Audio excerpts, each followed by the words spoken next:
बच्चों, आज हम पढ़ेंगे रगड़ और इसकी पैमाइश। छठी और सातवीं जमात में तुमने रगड़ की कुव्वत फ्रिक्शनल फोर्स के बारे में पढ़ा है। यहाँ हम सीखेंगे कि रगड़ की कुव्वत की पैमाइश कैसे की जाती है। मेज पर एक बक्स रखा है और तुम एक स्प्रिंग तराजू की मदद से इस बक्स को खींच रहे हो। तुम किस कुव्वत से बक्स को खींच रहे हो इसका पता स्प्रिंग तराजू से मालूम हो जाता है। फर्ज करो कि स्प्रिंग तराजू का नुमाइंदा 1 किलोग्राम या 9.8 न्यूटन पर है, यानी तुम बक्स को 9.8 न्यूटन की कुव्वत से दाएं जानिब खींच रहे हो। इतनी कुव्वत लगाने के बावजूद भी अगर बक्स साकिन है और दाएं जानिब नहीं खिसकती है, तब न्यूटन के तीसरे कुलिया के मुताबिक तुम क्या नतीजा अखज़ कर सकते हो। ज़रूर कोई दूसरा आमिल बक्स पर बाएं जानिब 9.8 न्यूटन की कुव्वत लगा रहा है। नतीजतन बक्स पर लगने वाली मजमूई कुव्वत 0 हो गई है। अब सवाल यह है कि बक्स पर बाएं जानिब 9.8 न्यूटन कुव्वत किसने लगाई है। तुम अगर इसी बक्स को किसी ऐसी मेज पर रख दो जिसकी ऊपरी सतह ज़्यादा हमवार और चिकनी हो, तो हो सकता है कि 9.8 न्यूटन कुव्वत लगाकर खींचने से बक्स दाएं जानिब खिसक जाए। इससे ये बात समझ में आती है कि पहली मेज़ की ऊपरी सतह बाएं जानिब 9.8 न्यूटन की कुव्वत लगा रही है, लेकिन दूसरी मेज़ की ऊपरी चिकनी सतह बाएं जानिब इसके बराबर कुव्वत यानी 9.8 न्यूटन कुव्वत नहीं लगा पाती है। लिहाजा एक बात समझ में आई कि बक्स की निचली सतह और मेज़ की ऊपरी सतह दोनों एक दूसरे से मिलते हैं तो एक कुव्वत वजूद में आती है, जिसे जैसे ही हम बक्स को खींचते हैं ये कुव्वत भी खिंचाव के मुखालिफ सिद्ध में काम करना शुरू करती है और बक्स के खिसकने में रुकावट पैदा करती है। पहली दफ़ा में इस कुव्वत की कीमत और खिंचाव की कुव्वत की कीमत बराबर यानी 9.8 न्यूटन है। इसलिए पहली दफ़ा में दोनों कुव्वतों का हासिल जमा 0 हो जाता है और दूसरी दफ़ा में इस कुव्वत की कीमत खिंचाव की कुव्वत से कम है, इसलिए बक्स खिंचाव की सिंक में खसक जाती है।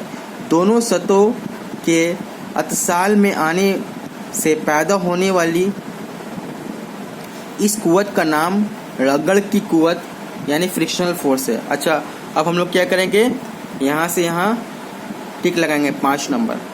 4 नंबर तक क्वेश्चन कर चुके, ये 5 नंबर है।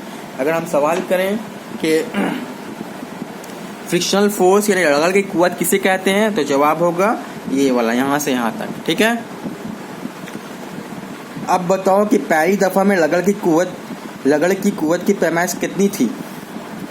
ठीक समझे, पहली दफ़ा रगड़ की कुव्वत की कीमत 9.8 न्यूटन थे, यानी इस वक्त कुव्वत के बराबर जिस कुव्वत से इस बक्स को दाएं जानिब खींचा गया था। दूसरी दफ़ा में रगड़ की कुव्वत की पैमाइश कितनी होगी। किसी सतह पर रखी किसी साकिन चीज़ पर इस सतह के मुतवाज़ी कोई कुव्वत लगाने से भी अगर वो चीज़ ना खिसके, तब ही हम कह सकते हैं कि रगड़ की कुव्वत की पैमाइश इस खिंचाव की कुव्वत के बराबर है। अगर स्प्रिंग तराजू की मदद से हम खिंचाव की कुव्वत की पैमाइश कर सकते हैं, तो रगड़ की कुव्वत की पैमाइश भी कर सकते हैं। लेकिन अगर किसी चीज़ को खींचने पर वो चीज़ इस कुव्वत की सिंक में हरकत करना शुरू कर दे, तब सिर्फ स्प्रिंग तराजू की खवानगी देखकर हम रगड़ की कुव्वत की पैमाइश नहीं कर सकते हैं। ऐसी हालत में भी गर्चे रगड़ की कुव्वत अमल पैरा होती है। कोई कुव्वत लगाकर खींचने के बावजूद भी अगर कोई चीज़ किसी सतह पर साकिन रहती है, तो ऐसी सूरत में जो रगड़ काम करती है उसे सुकूनी रगड़ यानी स्टैटिक फ्रिक्शन कहते हैं। अगर हम पूछे स्टैटिक फ्रिक्शन किसे कहते हैं, तो उसका जवाब यहाँ से यहाँ तक 6 नंबर, इसको लगा दो। आगे बढ़ते हैं। जबकि कुव्वत लगाने पर कोई चीज़ किसी सतह पर अगर हरकत करती है, तब जो रगड़ अमल पैरा होती है उसे हरकती रगड़ یعنی کائنیٹک فرکشن کہتے ہیں. جب سے یہاں تک لگا دو داغ 7 نمبر. اگر ہم سوال کریں کہ کائنیٹک فرکشن یعنی حرکتی رگڑ کسے کہتے ہیں تو جواب یہ 7 نمبر ہوگا. ٹھیک ہے. اب ہم کچھ کوشچن دے رہے ہیں, تم کوشچن کو لکھو اور اس کا جواب لکھ کر رکھنا. ٹھیک ہے بچوں, آج کا سوال ہے رگڑ کی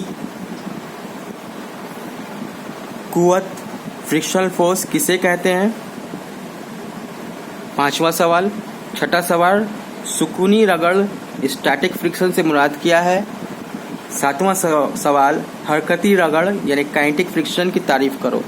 یہ تینوں سوال کو لکھنا ہے آپ کو کاپی میں, اور اس کا جواب کو لکھنا اور پھر ہمیں واٹس ایپ میں اسے بھیج دینا ہے.